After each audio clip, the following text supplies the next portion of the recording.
And right outside the Beehive, scenes unlike those New Zealanders have ever witnessed before.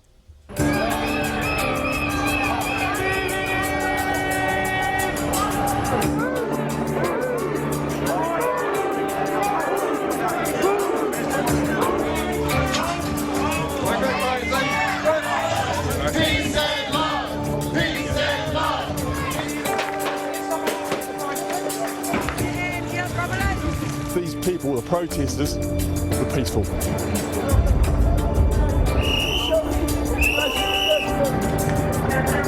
Just in the last minute, we've seen a fresh line of police in riot gear head out to try and tackle those protesters.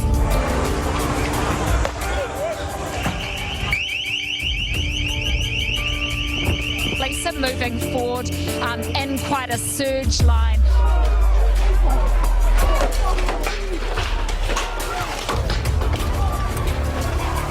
Disgraceful day for New Zealand, a black day for New Zealand.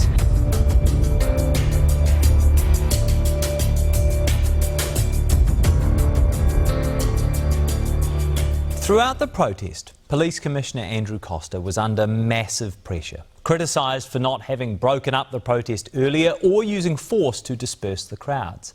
In our memorable interview a fortnight ago, he explained in detail why he wanted police to continue using restraint. On Wednesday, the crowds were cleared without deaths or serious injuries. Despite initial reports, police don't believe any of their officers suffered so much as a broken bone. So, I went back to Police National Headquarters and once again I sat down with Commissioner Andrew Coster. When we spoke 2 weeks ago, I started with a blunt question. Are you too soft? I asked, and I'm going to start with a blunt question again. Are you vindicated? I didn't take too much pleasure from the way things finished. None of us wanted that kind of ending, but I'm incredibly proud of the way our team deployed. You will not see a more professional, restrained, courageous response to a situation than you saw there this week. So what changed between the last time we spoke and your decision to go in? We pursued a path of de-escalation over the previous week, and that allowed us to get in place controls to reduce the number of vehicles and people on the site. And we made real progress with that, and that really allowed us to get to a stage where we could be confident of being successful this week. We worked incredibly hard with a group of protest leaders to try and restore order to the area, and I believe there was at least some genuine intent to achieve that, but what became clear is that they were unable to bring order to the protest. And as that situation became worse, the mix at the protest changed. We saw some of the original crowd leave, and we saw people come in who appeared to be there more for defiance and the fight rather than the original issue. But what evidence can you give us that the protest was any more violent when you decided to intervene than earlier on? These are subtle judgments, but when you see families packing up and going, and when you see some of the early groups that arrive saying actually this is unpleasant, it's declining. And we saw tensions occurring within the group that were becoming increasingly tense. We saw an escalation in the poor behaviour towards people in the area, even with a high police presence. This lines up with our experience for other occupations. They do not improve with age. Eventually they decline into disorder, and we could see we needed to act. Was it a non-violent protest? I think the impact of the protests on people around was untenable. There was low-level violence towards people in the area. We were getting increasing complaints about the way people were being spoken to and treated as they passed the site. So it was only a matter of time before we had violence, I believe, between groups inside that protest area. They were remarkable and unnerving scenes for anyone watching the live streams or watching live on television. Was there any point in that intervention where you were concerned that police might lose control? Sitting there watching it from start to finish in our command centre was was very unnerving. You know, the level of violence that we saw when people started lighting fires. You know, there were some moments that were really touch and go within that protest. But what we saw was an incredible teamwork by our people, a very restrained use of tactics, but the application of tactics when they needed to be to achieve the outcome. There was a particular moment where our officers, about 3 lines of them, were being pelted with pavers from the footpath. They had their shields up and they were being driven backwards. And they were being driven backwards into Lambton Quay, which was, you know, city centre full of pedestrians and people finishing up from work. At that moment, our commanders took the decision to use sponge rounds, and that shifted the balance, enabled us to regain control, protect the city centre and ultimately de-escalate the whole situation. So some really good decision making. What would have happened if they didn't do that? I could see it playing out. We had these lines of officers being driven back by a crowd that was using extreme violence. You know, every risk of that situation running off into the shops, and who knows what damage could be done. So you think there was a chance that you could have seen a riot? Well, there was always a risk with this situation, and we had to plan very carefully. We had to make sure we had enough staff on the ground, and we had to apply those tactics at the right time to stay in control of it. One thing that was evident to me and interesting watching on the live streams was that the vast majority of your officers who were on the grounds of Parliament didn't have batons. Why was that? We have determined with this to use the minimum necessary force to effect our purpose. When we started at the beginning of the day, 6 a.m, we had officers without helmets and shields. We began towing cars. We started communicating with everyone on the grounds of Parliament. You know, now is the time to leave. If you want help to leave, we'll help you pack up. We gave every opportunity for people to do so. And then as protester, I suppose, force increased, I saw a protester unleash a fire extinguisher in the face of some officers right at the entrance to Parliament.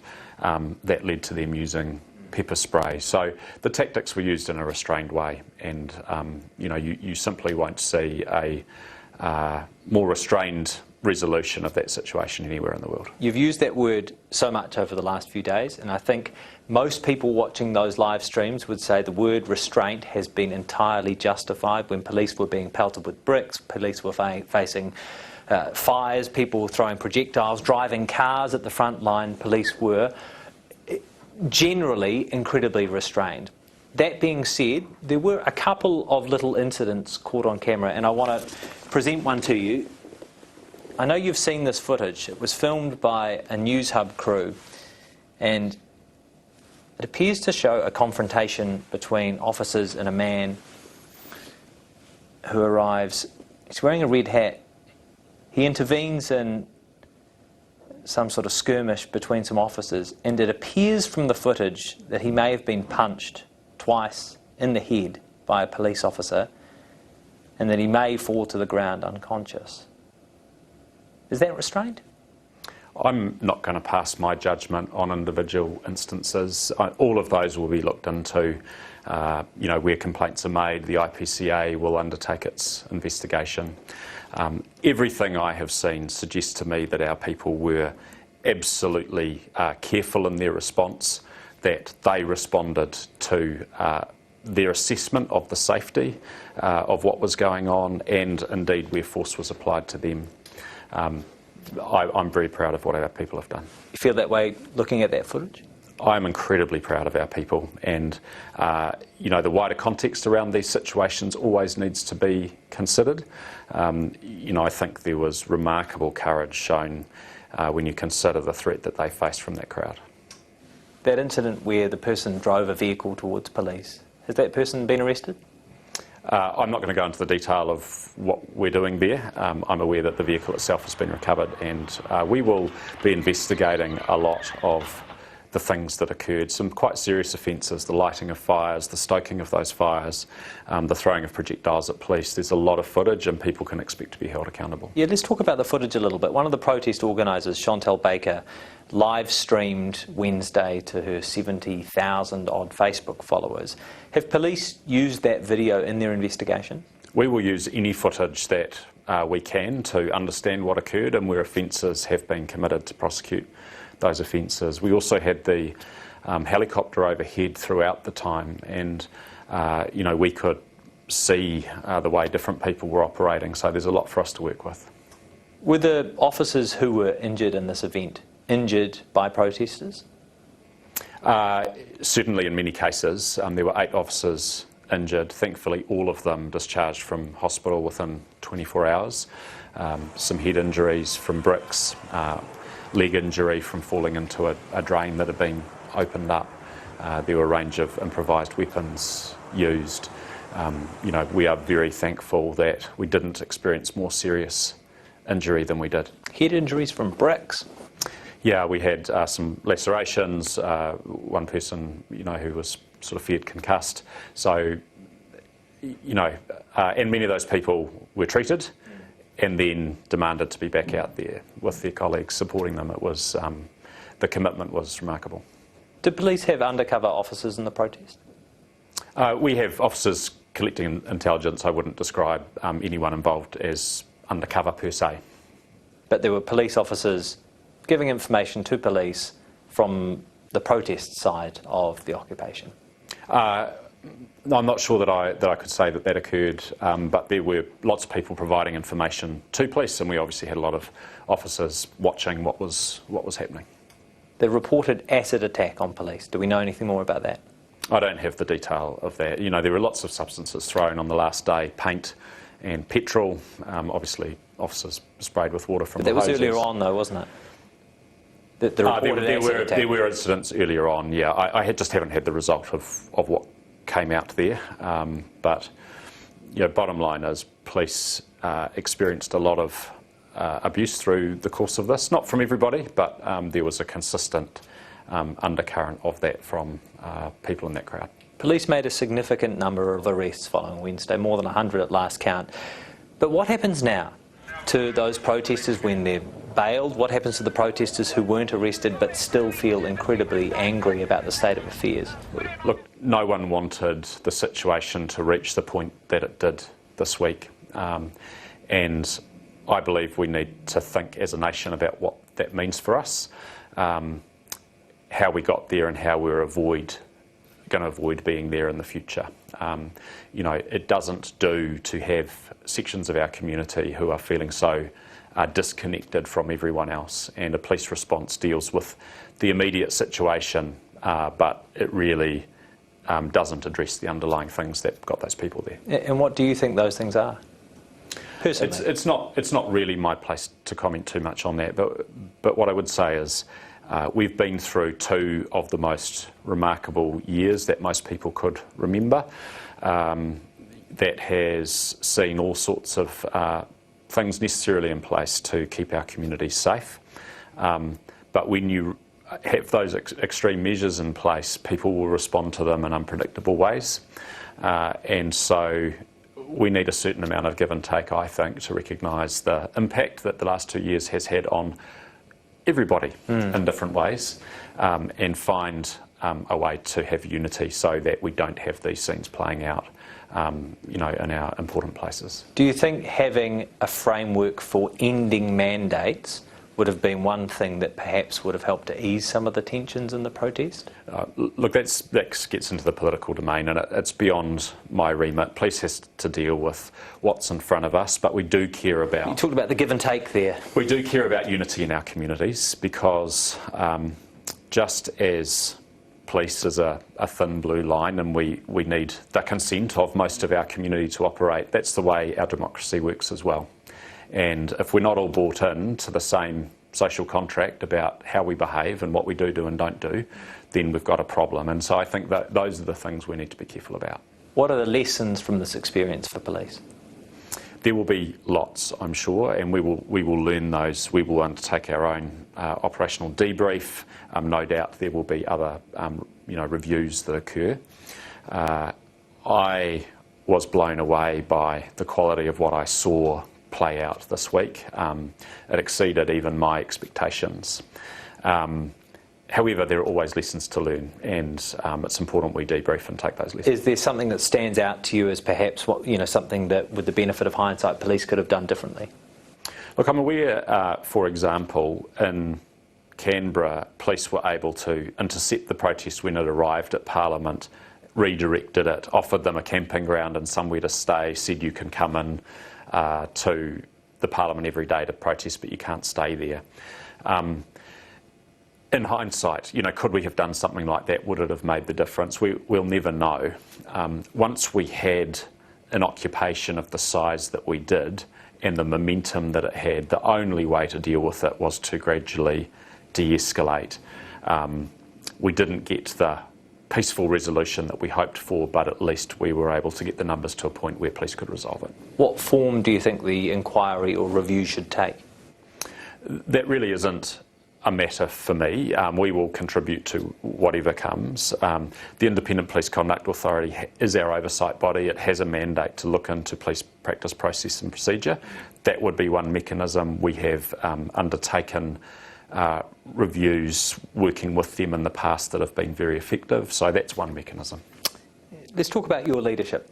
2 weeks ago, when we last spoke, an article was published in the Sunday Star Times in which an unnamed Beehive source criticised your leadership. Do you know who that was? No, that's the thing about unnamed sources, isn't it? It's the thing about you being a police officer. Look, at all times I have done what I've believed to be the right thing to do. The importance of this job is not lost on me, and I do it deeply from within the values that I hold, and I will listen to other perspectives, but ultimately I will take the choices I think are right. Do you speak with the Prime Minister after Wednesday? Of course, we've spoken regularly. What was her feedback? At that point we were fairly just focused on what had happened and some of the more factual matters, so I'm sure we'll have a fuller debrief in the fullness of time. Last time we spoke, I asked if you had the confidence of the public, and this was your reply. Ultimately, I will be judged by the history of this. So, how do you think history will judge Wednesday? I have been overwhelmed by positive, supportive messages from the public about our approach to the situation throughout and the resolution on Wednesday. My inbox is normally a pretty good gauge about how people are feeling. They don't hesitate to write when they're unhappy. My sense is that people are hugely grateful for the way this was managed, and I'm confident that we did the best that we could. Police Commissioner Andrew Coster. Just one final note. After our interview, we obtained more footage of that incident where a man appeared to be hit in the head by an officer collapsing on the ground. From this angle, the man clearly lunges at police to try and intervene with an arrest. Whether or not he was actually knocked unconscious still isn't clear. There's a delay between the skirmish and his falling. The Police Commissioner says he stands by his officer's actions.